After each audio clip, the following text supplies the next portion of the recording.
कैसे हैं आज हमारा वेलकम बैक माय चैनल। तो आज है 26 मार्च 2024 और आज का पहला आर्टिकल है कि पहली बार अमूल ताजे दूध को यूएसए को निर्यात करेगा।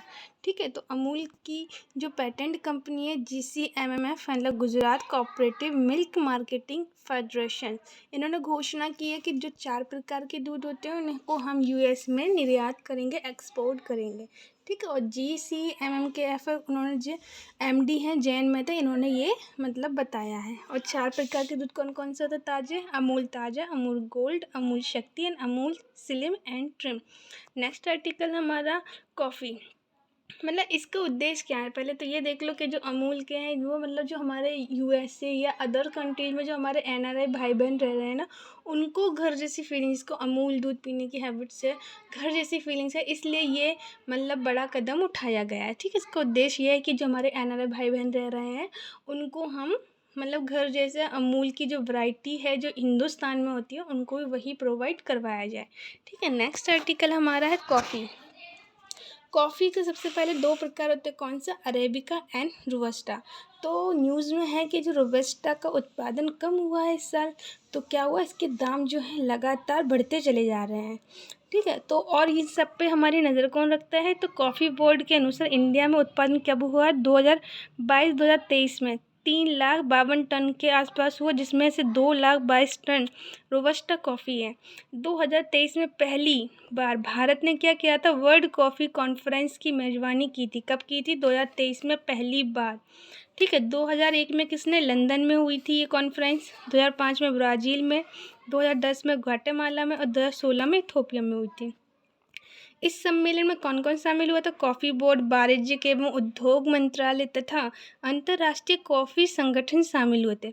अब ये अंतर्राष्ट्रीय कॉफ़ी संगठन क्या है? 1963 में इसको बनाया गया था, भारत भी इसका हिस्सा है। स्टेटमेंट दे सकते हैं कि अंतर्राष्ट्रीय कॉफ़ी संगठन में क्या भारत शामिल है? तो हाँ, भारत शामिल है, मतलब भारत इसका एक हिस्सा है। तो उत्पादन में जो फर्स्ट नंबर पे वो तो ब्राज़ील है, काफ़ी टाइम से हमेशा एक ब्राज़ील ही फर्स्ट नंबर पर है। सेकंड कौन है? वियतनाम है, थर्ड कोलंबिया है, fourth Indonesia and fifth Ethiopia. और कॉफ़ी उत्पादन भारत की कौन सी रैंक है भैया? 6 भारत है। ठीक है, अब कॉफ़ी के लिए टेम्परेचर चाहिए 15 डिग्री सेल्सियस 28 डिग्री सेल्सियस, बरसाती चाहिए 150 से 250 सेंटीमीटर। और मिट्टी कौन सी होनी चाहिए? लोमी सॉइल होनी चाहिए। ठीक अब भारत में जो कॉफ़ी उत्पादन है वो कहाँ कहाँ? कर्नाटक, केरल, तमिलनाडु, आंध्र प्रदेश के अराकू में, उड़ीसा आदि में। सबसे ज़्यादा कॉफ़ी भारत में उत्पादन कौन कर रहा है? कर्नाटक है। अब जो भारत की कॉफ़ी बोर्ड है, अब ये देख लीजिए कि भारत में कॉफ़ी बोर्ड क्या है। यह कानून एक्ट के माध्यम से 1942 में बनाया गया था। सेक्शन 4 के अंतर्गत बनाया था, क्लोज 4 के अंतर्गत बनाया गया था। ठीक है, ये वाणिज्य के उद्योग मंत्रालय के अधीन वर्क करता है। इसमें 33 सदस्य हैं और एक चेयरपर्सन प्लस 32 मेंबर्स हैं। इसका हेड क्वार्टर कहाँ है? बेंगलुरु में। ठीक है, अब नेक्स्ट आर्टिकल है हमारा कि जो ओलास कृत्रिम है, ये आर्टिफिशियल इंटेलिजेंस, ये क्या है? तो ये भारत का खुद का बनाया हुआ आर्टिफिशियल इंटेलिजेंस है, जो कि भारतीय भाषा तथा सांस्कृतिक के आधार पर बनाया गया। और जो ओलास कंपनी है उसने ये बनवाया कृत्रिम। पूछ सकते हैं कि कृत्रिम क्या है? तो ये क्या है? भारत का आर्टिफिशियल इंटेलिजेंस है। ठीक है, फिर नेक्स्ट आर्टिकल हमारा है प्रिवेंटिव डिटेंशन डिटेंशन। ये क्या होता है कि तेलंगाना सरकार की सुप्रीम कोर्ट है वो इस पे इस पे कुछ वो चल रहा है, विवाद चल रहा है। तो पहले बात ये जान लेते कि होता क्या है। प्रिवेंटिव डिटेंशन क्या होता है? ऐसे व्यक्ति को पकड़ना जिसके खिलाफ कोई कानूनी सबूत ना हो, या ऐसा इंसान जिसके खिलाफ कोई सबूत नहीं, सिर्फ शक की बिना पर उसको हिरासत में ले लेते हैं। ठीक है, और ये कौन लागू करता है? संरकार या संसद, हमारे पार्लियामेंट इस पर रूल बनाती है। आर्टिकल 22 क्लोज 4 में ये कहा गया कि कोई भी ऐसा कानून ऐसे व्यक्ति को लंबे समय तक कैद नहीं कर सकता, या कैद करेंगे तो उसकी वजह बतानी होगी कि भैया उसको किस जुर्म के गिरफ्तार किया हुआ है।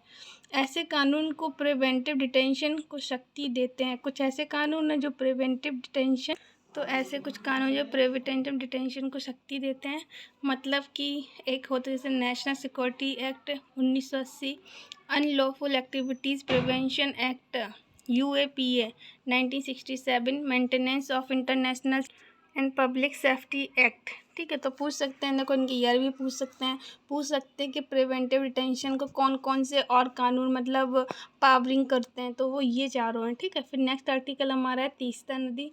तो तीस्ता नदी क्या है, ब्रह्मपुत्र की सहायक नदी है, ट्रांस हिमालय से निकलती है, मतलब हिमालय से इसका उद्गम होता है। ये सिक्किम, वेस्ट बंगाल से, बांग्लादेश से प्रवेश करके ब्रह्मपुत्र मिल जाती है। और लंबाई में क्या है, 309 किलोमीटर की सहायक नदी एक है, रंगीत नदी। नेक्स्ट आर्टिकल है, मन्नार की खाड़ी में कोरल की संख्या लगातार कम होती जा रही है। ठीक है, 2005 में क्या है, 37% थी, 2021 में 27.3% ही कोरल रह गई है। कोरल से क्या होता है कि जो हमारे देश का पर्यटन है वो बढ़ता है, जिससे हमारी इकोनॉमी बढ़ती है। ठीक है, तो ये एक चिंता का विषय है। ठीक है, गल्फ ऑफ मन्नार में क्या था, पहला समुद्री बायोस्फीयर घोषित किया गया था। अब गल्फ ऑफ मन्नार कहाँ है, देखो ये इंडिया है, ये श्रीलंका, इसके बीच पड़ती है गल्फ ऑफ मन्नार। ठीक है, इसमें बहुत सारी नदियाँ आती हैं, बहती हैं। तो आज का हमारा ये भी ख़त्म हुआ। आई होप आप लोगों को वीडियो अच्छा लगा होगा। थैंक यू, प्लीज़ लाइक और सब्सक्राइब कर लें चैनल को। Thank you.